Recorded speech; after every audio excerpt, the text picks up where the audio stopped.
Welcome back to Applied Wisdom, Literature for Living Better. Great to be here. So today, we're doing a deep dive into Patrick King's book, How to Listen with Intention. Yes.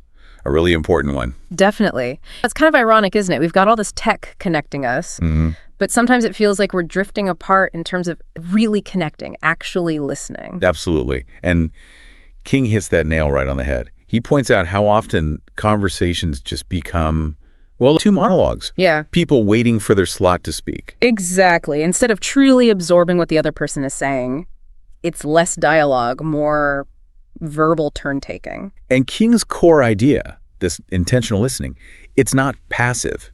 It's not just being quiet while someone else talks. Right. It's active. It's a conscious choice. Yeah. You're choosing to focus, to really understand, to empathize. It's about building that deep connection. He frames it as the foundation, doesn't he? For genuine connection, trust, healthy relationships, all that good stuff. Totally. Yeah. And without it, communication it breaks down. Leads to misunderstandings, frustrations. Damaged bonds, feeling invalidated. We've probably all felt that at some point. So the big question he tackles is why? Why do we often fail at this? Good question. Because it sounds simple, just listen. Well, yeah, but it's surprisingly complex. So we'll unpack some of those reasons today and then look at King's framework for actually getting better at it. Practical stuff you can start using. Okay, great. So, first hurdle. Why do we struggle? What does King say? One of the first big distinctions he makes is between passive hearing and active listening. Okay, like sound waves hitting your ears versus actually processing the meaning. Precisely. Yeah. Think about times you're in a conversation, but your mind is, well, somewhere else entirely. Oh, definitely. Planning dinner, replaying an argument, thinking about what I want to say next. That's it. That internal noise is often the biggest barrier. King really highlights this. So what kind of internal noise are we talking about? Well, there's the ego, for starters. That little voice wanting to be right or to impress the other person, or just jumping in with, oh, that reminds me of my story. The conversational narcissist trap. Been there. We all have, probably. Then there's pre-judgment, assuming you already know what someone's going to say. Or filtering everything they say through your own biases, your own lens. Exactly. And that ties into what you mentioned earlier, response planning. Focusing so hard on crafting your perfect reply. That you completely miss the second half of what they just said. Right. You're not absorbing, you're just reloading. Okay, so internal stuff like ego, prejudging, planning responses. What else gets in the way? Well, there are the obvious external distractions too. Phones buzzing, background noise, other people. The environment matters. Sure, trying to have a deep chat next to a construction site is tough. Definitely. But King also talks about emotional interference. What do you mean by that? When a topic hits a nerve, triggers a strong emotion in you. Anger, defensiveness, sadness. Okay. Then your ability to listen objectively just plummets. You get caught up in your own reaction instead of staying present with the speaker's experience. And assumptions and biases.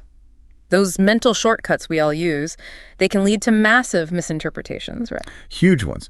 We think we understand, but we're actually just overlaying our own stuff onto their words. And the cost of all this poor listening, it's actually pretty high, isn't it? It really is. King lays it out. Misunderstandings, conflict spirals, people feeling unheard, invalidated. Which erodes trust. In personal life, at work, everywhere. It's foundational, like he says. So, okay, that's the problem space. But the good news is King offers solutions, a framework. Right, the actionable stuff. What are the pillars of intentional listening, according to him? The first one is all about presence and focus. Just being there, fully, in the moment. Seems obvious, but harder than it sounds sometimes. How do we cultivate that? Well, practically, it starts with minimizing those distractions we talked about, both external and internal. Okay, so physically, maybe putting the phone on silent, turning away from the TV. Yeah, and mentally. When your mind wanders, because the skill is noticing it and gently redirecting your focus back to the speaker. Consciously bringing it back. Like a little mental push-up. Exactly. And it's also about signaling that presence. Showing the speaker you're engaged. How do you do that? Nonverbal cues are huge here. King mentions things like leaning in slightly, maintaining comfortable eye contact, nodding to show you're following. Small things, but they communicate, I'm with you. They really do. They make the speaker feel safer, more encouraged to share. Okay, so pillar 1, presence and focus. What's next? Pillar 2 is empathy and perspective taking. This is about going beyond just hearing the words to understanding the speaker's feelings and their point of view. So it's more than just sympathy, feeling sorry for them. Much more. It's about trying to grasp why they feel the way they do, trying to see the world, just for a moment, through their eyes. How do you cultivate that? Seems like a deeper skill. King suggests cultivating curiosity, asking yourself internal questions like, what might their experience be like? Or what pressures might they be under? It's about genuinely wanting to understand their reality. Shifting from judgment to curiosity. I like that. It's a powerful shift. Pillar 3 moves into specific verbal techniques for deeper understanding. Ah, the what to say part. Kind of. Yeah. But it's about saying things that deepen understanding, not just things you want to say, like paraphrasing and summarizing. So repeating back what you heard, but in your own words. Exactly. Things like, okay, so if I'm understanding correctly, you're feeling frustrated because X happened, or the main point for you is Y. That does two things, right? Confirms you got it and shows them you were really listening. Precisely. It's a check for understanding and a validation signal. Another technique is strategic questioning. What makes a question strategic in listening? Using open-ended questions. Ones that start with how, why, or prompts like, tell me more about. They invite elaboration. As opposed to closed questions that just get a yes-no answer and can shut down the conversation. Right. You want to open doors, not close them. And closely related is clarification. Just asking when you're unsure. Yep. Simple but crucial. Could you tell me a bit more about that part? Or when you say difficult, what does that look like for you? Don't pretend to understand if you don't. Better to ask than to assume and get it wrong. Makes sense. Absolutely. And then King also talks about what not to do, avoiding conversational roadblocks. Ooh, okay. What are those? I feel like I might be guilty of some. Probably most of us are sometimes.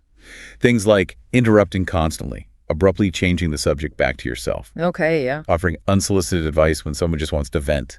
Judging what they're saying. Minimizing their feelings. Oh, it's not that bad. That's a big one. Or one-upping. You think that's bad. Let me tell you. Right. Recognizing those habits in ourselves is probably the first big step. Definitely. Just being aware of when you might be doing them unintentionally. Okay, so presence, empathy, verbal techniques. What's pillar 4? Pillar 4 is nonverbal communication. But this time it's about reading the speaker's nonverbals. Listening with your eyes, essentially. Ah, so paying attention to their body language, tone of voice, pace. Exactly. Do their nonverbals match their words? Someone might say, I'm fine, but their posture is slumped, their voice is flat. The nonverbals often tell the truer story. Very often. And King likely also mentions how your nonverbals affect them too. An open, relaxed posture from you invites openness from them. It's a two-way street, nonverbally. Got it. And the final pillar? Pillar 5 is validation and acknowledgement. This is huge for making the speaker feel truly heard and understood. And what does validation mean in this context? Does it mean I have to agree with them? Not at all. That's a key distinction King makes. Validation isn't agreement. It's acknowledging the validity of their feelings and experience from their perspective. So saying something like, wow, that sounds really tough, or I can see why you'd feel that way. Exactly those kinds of phrases. They communicate empathy and understanding without necessarily saying, you're right. It tells the speaker, your feelings make sense in your situation. And I guess nonverbals play a role here too. A nod, a concerned expression. Absolutely. Both verbal and nonverbal cues work together to validate the speaker's experience. Wow, that's a really comprehensive framework. Presence, empathy, verbal skills, nonverbal awareness, and validation. It really covers the bases, doesn't it? The key takeaway King emphasizes is that intentional listening is an active skill. It requires conscious effort and practice. It's not passive. The goal isn't just to wait for your turn or even just to respond. The primary goal is understanding. Understanding first, response comes second. So for someone listening right now thinking, okay, I want to get better at this, what's a good starting point? It feels like a lot to remember all at once. Don't try to do it all at once. King would likely suggest picking just 1 or 2 specific techniques to focus on. Maybe for the next week, you consciously decide to minimize distractions during important conversations. Put the phone away, really focus. Or maybe practice paraphrasing. Just try, in one conversation each day, to restate what you heard before responding. Exactly. Small, manageable steps. Recognize that becoming a better listener is a journey, not something you just achieve.